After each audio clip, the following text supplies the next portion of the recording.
one quick Thanksgiving question before we get to tonight. And I don't know, because my brother-in-law deep fried a turkey one time, and it didn't turn out. So my curiosity is, have you done this before? Whose idea was it? How did it turn out? Yeah, so it's one of the things that my family's done probably the past 4 or 5 years. Is I'll deep fry one turkey and then smoke another turkey. Typically, Thanksgiving is a big family gathering, so we have a ton of people over at the house. And I mean, you gotta be careful. But once you kind of get the hang of it, it's hard to mess it up, because even if you overcook it, the skin gets a little burnt, but it's still really good if you season it right. Okay. All right, that's it for that. Just talking with Rick Carlisle, he said, in a lot of ways, you guys are like where they were last year when you win your first 2 games in the cup, and then it becomes real. He says, I expect these guys will load it up and it'll mean something to them tonight. What is at stake for you guys tonight, knowing that you take care of business with a sense of win? I think our guys are into it. Like Rick said, like they understand, what's at stake, and the fun part about it is, it gives you that extra incentive, and it's a great opportunity for our guys, young guys in particular who haven't had many meaningful basketball games in this league.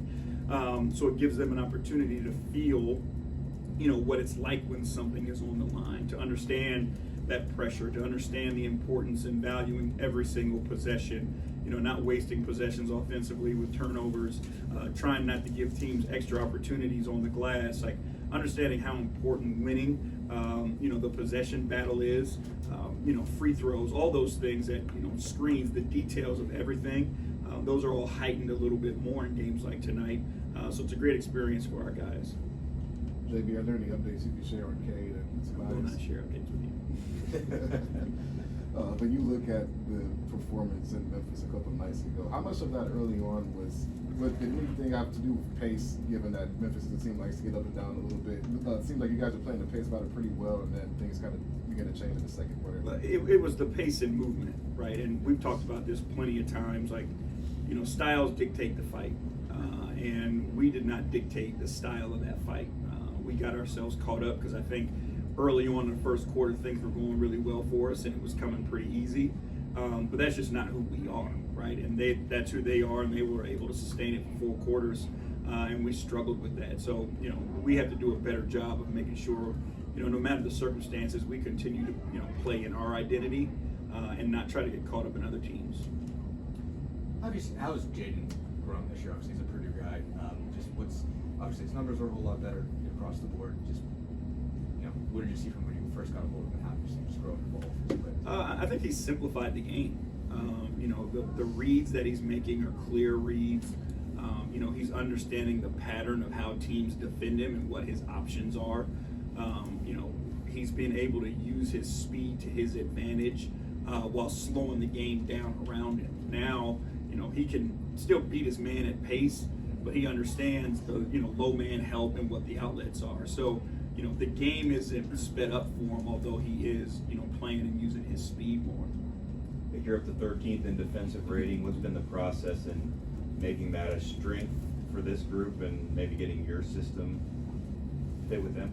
It's for us, when you're starting a foundation of something, you have to hang your hat on something, right? And the most important thing as you look at these is the defensive end of the floor. If you can get guys to commit to the defensive end of the floor, you give yourselves a strong foundation to build on. And so that was the mindset coming in. It also tells you a lot about the guys that you're coaching. And if they're guys that you want to move forward with, is if guys are willing to do the dirty things, because defense is hard in this league. So it speaks to their character if they're willing to do those things or not, and that lets you know, like, okay, these are guys we want to move forward with, and our guys, to a man, have all embraced it and accepted it, and that's why we've been able to improve at it. You guys have kind of thrown Asard right in early, with last game being a start, a game after his debut. What did you see from him, and I guess what's the process for him obviously still getting his wind back? Do you have to find when to let him go and maybe when to pull it back to? Yeah, we're going to be extremely cautious, right? Like there's no reason for us to push it or to rush it. Even when he started, you still saw that his first stint was a very short stint, and we'll continue to play those short stints until we feel like he's at a point, and he feels like he's at a point where he can extend it. So no matter whether he starts, comes off the bench, like, we're going to manage those stints. You know, because what we don't want is we don't want him out there trying to save it, and now he's not getting what he needs. So we need him to go out, be explosive, you know, do the things that he does that makes him a really good basketball player. And if that's only 3 or 4 minutes, then it's only 3 or 4 minutes for now, and then, you know, that'll continue to grow as the season progresses. Good. Thank you. Thanks, Jay.